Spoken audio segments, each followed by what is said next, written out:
All right, let's dive right in. Today, we're talking about a condition that affects millions of people, but honestly, it's still widely misunderstood. We're talking about chronic obstructive pulmonary disease, or as you've probably heard it called, COPD.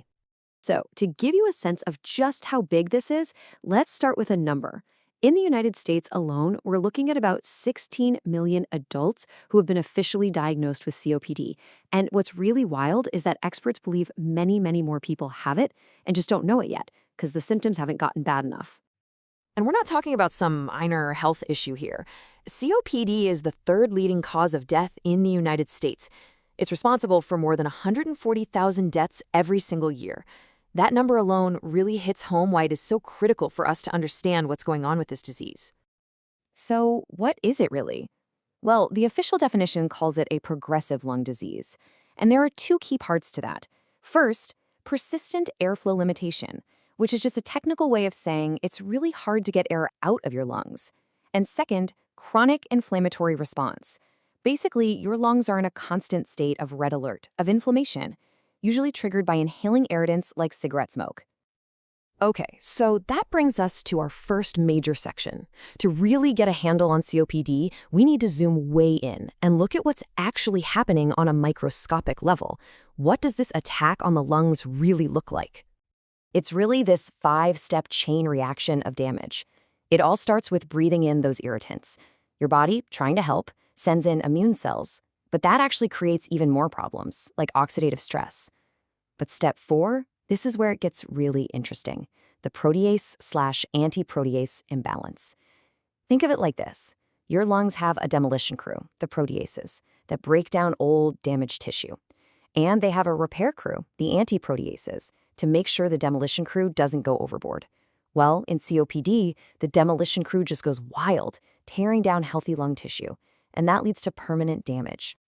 And this slide right here perfectly illustrates the end results of all that chaos. A healthy lung is kind of like a brand new balloon. It's elastic, it's efficient, but a lung with COPD, it's like an old, stretched out balloon. The airways are stiff and floppy, those tiny little air sacs are destroyed, and old, stale air gets trapped inside, which makes it incredibly difficult to get a good, deep breath. So, what puts someone on this path in the first place? In this next part, we're going to unpack the main things that put a person at risk for developing COPD.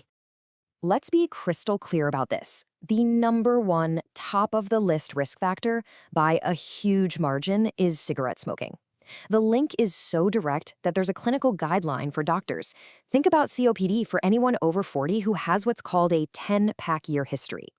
And all that means is smoking 1 pack a day for 10 years, or say 2 packs a day for 5 years. You get the idea. But it's not just about personal smoking. Other things definitely play a part. Being around secondhand smoke, having a specific genetic condition, long-term exposure to things like air pollution or dust at work, even having had a lot of bad lung infections as a kid can raise your risk. Now, this is something that might really surprise you, and it is so important. COPD does not play out the same way in men and women. In fact, women are 50% more likely to get COPD than men with the exact same smoking history. They also tend to report worse symptoms like feeling more breathless and just a lower quality of life overall. It's a huge reminder that healthcare can't be one size fits all. Okay, so we've covered the what and the why. Let's talk about the how, as in how does all this damage inside the lungs actually translate into what someone feels day to day? Because the progression is often really slow, almost sneaky. In the beginning, it might just be a little cough that comes and goes. Something super easy to brush off is just a smoker's cough. But as the disease moves along, that cough hangs around, and you start noticing you get out of breath more easily when you're moving around. Then in the advanced stages, that feeling of being out of breath can be there all the time, even when you're just sitting still, and it brings this crushing fatigue with it.